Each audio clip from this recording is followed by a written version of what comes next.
አላህዬ ምን ጉድ ነው ያመጣብን? አረ ያ ረቢ ምን ጉድ ነው ያመጣብን? እኔ የምለው እስቲ የትኛው ቁጭ ቁጭ ያለው ጡቷ ወይስ ቀሚሷን ያጨናነቀው ዳሌዋ አማለሁ ነው የነገ ተስፋዋን እንድታጨልም ያደረገክ? ምኗ? አረ የሰው ያለ ላላህ ብላችሁ አረ ምን ጉድ ነው? ምንድነው እነዚህን ፈቶ ይለቀቀብን ወገን? አረ ምን ጉድ ነው የመጣብን ላላህ ብላችሁ? እስኪ ምኗ? ስንት እህቶች እኮ አሉ ትዳርን የሚፈልጉ ስትርን የሚፈልጉ እነሱን ትቶ ህፃናት ላይ እንዲህ የሚያረጋችሁ ምንድነው?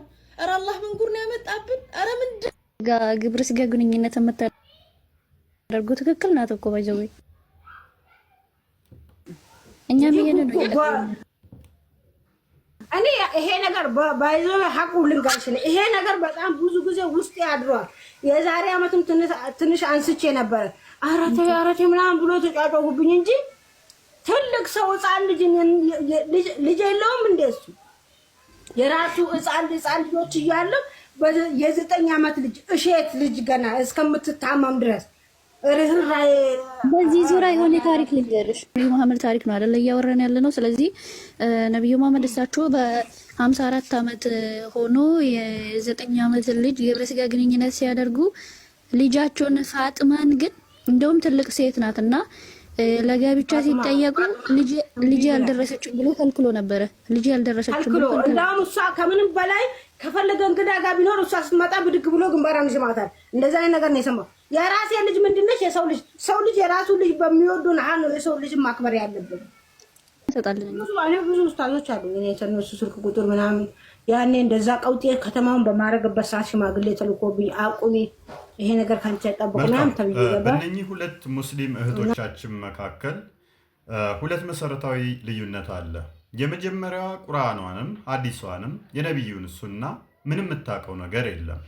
ስለዚህ ህፃናት እንዴት ነው እሱ ወንዶች የምታገቡ የምትገናኙት ገና ጡታቸው ጉች ያላለ እያለች አምረራ እየተቃወመች ነው። ይሄንን ያልኩት ሐዲሷን ስለማታቅ ነው። ሐዲሷን ብታቅ ኖሮ ነብዩዋ በ56 አመቱ የ6 አመት ህፃን ልጅ እንዳገባ ይሄንን ብታነብ ኖሮ ምን ዋጓብቷችሁ ነው እያለች እንደዚህ አትናገርም ነበር። ሱነን አቢ ዳውድ አንድ ላይ እንዲህ ይላል ናሬትድ አይሻ እንደተረከችው the messenger of Allah married me when I was 7 years old ያላ መልእክተኛ በ7 ዓመቴ ያገቡኝ። the narrator ሱሌማን said or 6 years ተራኪው ሱሌማን ምን ይላል? ወይንም በ6 ዓመቷ he had intercourse with me when I was 9 years old በ9 ዓመቴ ላይ ግብረ ስጋ ግንኙነት ፈጸመብኝ ትላለች ህፃኗ አይሻ። አንቺ እንዳልሻት ገና ጉች ያለ ጡት እንኳን የማይኖራት ማለት ነው። እንግዲህ የ12 ዓመት ምናምን ህፃናት ግንኙነት ተደረጉ ስትባል ምን ዋጓግቷችሁ ነው እያለች አላህ ድረስልን እያለች ነው። አላህ ደግሞ ምን ይላል? ለአንቺ ጥያቄ አላህ ምን ብሎ ይመልሳል? በፍቺ ምዕራፍ ላይ ሱረት ተሪም 65ኛው ሱራ ማለት ነው 4ኛው አያ ላይ እንደዚህ ይላል እነዚያም ከሴቶቻቸው ካደፍ ያቋረጡ በኢዳቸው ህግ ብትጠራጠሩ ኢዳቸው 3 ወር ነው ይላል። ሴት ልጅ አደፍ ልታቋረጥ የምትችለው ከ40 ምናምን ዓመት በኋላ ነው። ሶስቷን አግብቶ ለመፍታት 3 ወር ጠብቁ ይላል። እነዚያም ገና አደፍን ያላዩት ኢዳቸው እንደዚሁ ነው ይላል። ምን ያላዩት? አደፍን ያላዩት ወር አበባ ማየት ያልጀመሩትም የ3 ዓመትም የ4 ዓመትም የ5 ዓመት ህፃን ልጅን አግብቶ ለመፍታት ኢዳ 3 ወር ጠብቁ ይላል።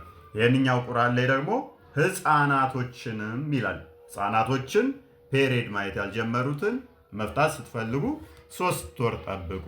የእርግዝና ባለቤቶች እርግዝናቸውን መውለድ ነው ይላል። የመጀመሪያዋ ልጅ ይሄንን ቁርአንና ሐዲሷን ስለማጣ ነው። ሁለተኛዋ ልጅ ግን ሐዲሷን ታውቃለች፣ የነብዩን ሱና ታውቃለች፣ ህፃን ልጅ በሽምግልናው እንዳገባ ታውቃለች። ነገር ግን ከዚህ በፊትም አንስቼ ይህንን ሐሳብ ተቃውሜ ረፊ አቁሚ ብለው ተቆጥተው ነው የተውኩት በሚል በሼም ትክክል እንዳልሆነ እያወቀች እስልምና ውስጥ የተቀመጠች ነች።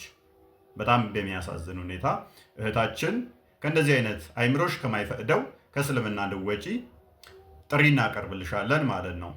እንዴት ሽማግሌ የሆነው ህፃን ልጅን እንደዚህ ያደርጋል? ልጅ የለውም ወይ ላልሽው ልጅ አለችው። ልጁን ግን ከ15 ዓመት እስከ 18 19 ዓመት የሚሆናትን ልጁን ለ40 ዓመት ሰው አልድርም ህፃን ነች ብሏል። እሱ በ56 ዓመቱ የ6 ዓመት ያገባል። ከ15 ዓመት እስከ 19 ዓመት የሚሆናትን ልጁን ግን ሲጠየቅ አልድርም ያለ ዕድሜ አልድርም ብሎ እምቢ ያለ ነው። ከራስሽ ኡስታዝ ስሚው። ከ15 እስከ 18 ዓመቷ እንደነበረች ማን ያስቀምጣል?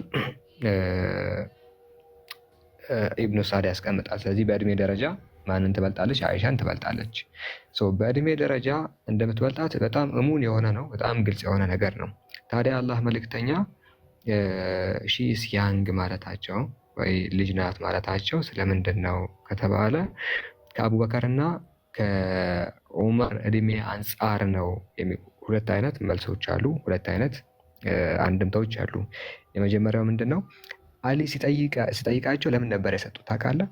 አሊ ሲጠይቃቸው ለምንድን ነው የሰጡት ስንል ኢቨን እጅግ በጣም ተቀራራቢ እድሜ፣ እሱ በሀያዎቹ ውስጥ ያለ ሰው ነበረ፣ እሷ ደግሞ በአስራዎቹ ውስጥ ነበረች። ማን? ፋጢማ። ሌሎቹን ስንመለከት ግን ከዚያም ያለፉ ናቸው። ስለዚህ ያንግ ብሎ ያሏት ከማን እድሜ አንጻር ነው? ከሰዎቹ እድሜ አንጻር ነው እንጂ እሷ ስላልደረሰች አይደለም።